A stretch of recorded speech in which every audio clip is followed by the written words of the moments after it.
ಚಂದು ಏನ್ ಮಾಡ್ತಿದ್ಯಾ? ಈ ಹಳೆ ಸೀರೆನ ಬಿಸಾಕ್ತಾ ಇದ್ದೀನಿ. ಯಾಕೆ ಈ ಸೀರೆನ ಬಿಸಾಕ್ತಿಯಾ? ಇದೇ ಸೀರೆಯಿಂದ ನಿನ್ಗೆ ದುಡ್ಡು ಇಸ್ಕೊಡ್ತೀನಿ ಬಾ. ಹೌದಾ, ಸರಿ ಹೋಗೋಣ ಬಾ. ಇನ್ನು ಸ್ವಲ್ಪ ಹಳೆ ಸಾರಿಗಳನ್ನ ತಗೊಂಡು ನಾನು ನನ್ನ ತಂಗಿ ಬಂದಿದ್ದೆ ಶ್ರೀ ಕಾಮಾಕ್ಷಿ ರೇಷ್ಮೆ ಸೆಂಟರ್ಗೆ. ಎಲ್ಲಿ ಅಂತ ಯೋಚನೆ ಮಾಡ್ತಿದ್ದೀರಾ? ನಾನ್ ಇವತ್ತು ಬಂದಿದ್ದೀನಿ Malleshwaram 7 Cross yes bank opposite GKB optical buildings ಅಲ್ಲಿ ಲೊಕೇಟ್ ಆಗಿರುವಂತ ಶ್ರೀ ಕಾಮಾಕ್ಷಿ ರೇಷ್ಮೆ ಸ್ಯಾರಿ ಸೆಂಟರ್ಗೆ. ಇಲ್ಲಿ ನಿಮ್ಮ ಅಜ್ಜಿ ಅಥವಾ ನಿಮ್ಮ ಅಮ್ಮಂದು ಹಳೆ ಸ್ಯಾರಿಗಳನ್ನ ತಗೊಬಂದ್ ಕೊಟ್ರೆ ನಿಮ್ಗೆ ಇಲ್ಲಿ ದುಡ್ಡು ಕೊಡ್ತಿದ್ದಾರೆ. ಅಂಡ್ ಇನ್ನೊಂದ್ ಏನಂತ ಅಂದ್ರೆ ಇಡೀ ಬ್ಯಾಂಗ್ಳೂರಲ್ಲಿ ಬೆಸ್ಟ್ ಪ್ರೈಸ್ ಗೆ ಕೊಡ್ತಿರೋದು ಇವ್ರು ಮಾತ್ರ. ಅಂಡ್ ಇಲ್ಲಿ ಬರೀ ಹಳೆ ಸೀರೆಗಳನ್ನ ಮಾತ್ರ ತಗೊಳ್ಳೋದಲ್ದೆ ಹರಿದೋಗಿದ್ರು ಕೂಡ ನಿಮ್ ಸೀರೆಗಳನ್ನ ಇವರು ತಗೋತಿದ್ದಾರೆ. ನಾನೀಗ ಸ್ಯಾರಿಗಳನ್ನ ತಂದಿದ್ದೀನಿ, ಏನ್ ಹೇಳ್ತಾರೆ ನೋಡೋಣ. ಸೀರೆಯಲ್ಲಿ ನಿನ್ಗೆ ಇವಾಗ ಎಷ್ಟು ದುಡ್ಡು ಬರುತ್ತೆ ಅಂತ ನೋಡೋಣ ಬಾ. ಇಷ್ಟು ಸೀರೆ ತಗೊಂಡು ಎಷ್ಟು ದುಡ್ಡು ಬರುತ್ತೆ ಅಂತ ನಮಗೆ ಸ್ವಲ್ಪ ಹೇಳ್ತೀರಾ? ಹೇಳ್ತೀನಿ ಮೇಡಮ್.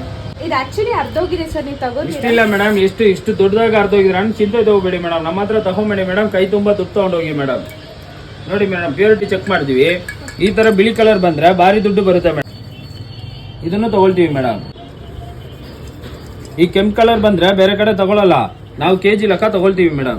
ನೀವು ತಗೊಂಡ್ಬಂದಿರ 5 ಸೀರೆಯಲ್ಲಿ 3 ಸೀರೆ ಹೋಗುತ್ತೆ ಮೇಡಮ್, 2 ಸೀರೆ ತೂಕ ಲೆಕ್ಕಕ್ಕೆ ಹೋಗುತ್ತೆ ಮೇಡಮ್. ಈ ಸೀರೆಗೆ 6000 ಬರುತ್ತೆ ಮೇಡಮ್, ಈ ಸೀರೆಗೆ 5000 ಬರುತ್ತೆ ಮೇಡಮ್. ಈ ಅರ್ಧ ಹೋಗಿದ್ರಲ್ಲ ಮೇಡಮ್, ಈ ಸೀರೆಗೆ 3000 ಬರುತ್ತೆ ಮೇಡಮ್. ಬ್ಲೌಸ್ಗೆ 200 ಬರುತ್ತೆ ಮೇಡಮ್. ಪ್ಲಸ್ ತೂಕ ಲೆಕ್ಕಕ್ಕೆ 200 ಮೇಡಮ್, 14,400 ರೂಪಾಯಿ ಬರುತ್ತೆ ಮೇಡಮ್. ಪ್ಲಸ್ ನೀವು ಬಂದಿರೋ ಆಟೋ ಚಾರ್ಜ್ ನಾವೇ ಕೊಡ್ತೀವಿ ಮೇಡಮ್. ನೋಡಿ ಮೇಡಮ್, 14,400 ರೂಪಾಯಿ ಮೇಡಮ್. ಸೀರೆಗೆ ಆಟೋ ಚಾರ್ಜ್ ನಾವೇ ಕೊಡ್ತೀವಿ ಮೇಡಮ್. ಆಟೋ ಚಾರ್ಜ್ ಕೂಡ ಇವ್ರು ನಿಮ್ಗೆ ಪೇ ಮಾಡ್ತಿದ್ದಾರೆ. ನೋಡ್ದಾ, ನೀನ್ ಹಳೆ ಸೀರೆ ಅಂತ ಬಿಸಾಕ ಕೊಟ್ಟಿದೆ, ಆದ್ರೆ ನಿನ್ಗೆ ಇವಾಗ 14,400 ರೂಪಾಯಿ ಪೇ ಮಾಡಿದ್ದಾರೆ. ಪ್ಲಸ್ ನಿನ್ಗೆ 500 ರೂಪೀಸ್ ಕ್ಯಾಬ್ ಚಾರ್ಜ್ ಕೂಡ ಪ್ರೊವೈಡ್ ಮಾಡಿದ್ರು. ನಿಮ್ಗೂ ಇದೇ ರೀತಿ ಹಳೆ ಸ್ಯಾರಿಗಳನ್ನ ಕೊಟ್ಟು ದುಡ್ಡು ಬೇಕು ಅಂತ ಅಂದ್ರೆ ನೀವ್ ವಿಸಿಟ್ ಮಾಡ್ಬೇಕಾಗಿರೋದು ಶ್ರೀ ಕಾಮಾಕ್ಷಿ ರೇಷ್ಮೆ ಸ್ಯಾರಿ ಸೆಂಟರ್ಗೆ. ಸ್ಕ್ರೀನ್ ಮೇಲೆ ಕಾಣ್ತಿರೋ ಅಡ್ರೆಸ್ಗೆ ಹೋಗಿ ವಿಸಿಟ್ ಮಾಡಿ ನಿಮ್ ರೇಷ್ಮೆ ಸ್ಯಾರಿಗಳಿಗೆ ದುಡ್ಡನ್ನ ಪಡೀರಿ. Thank you all.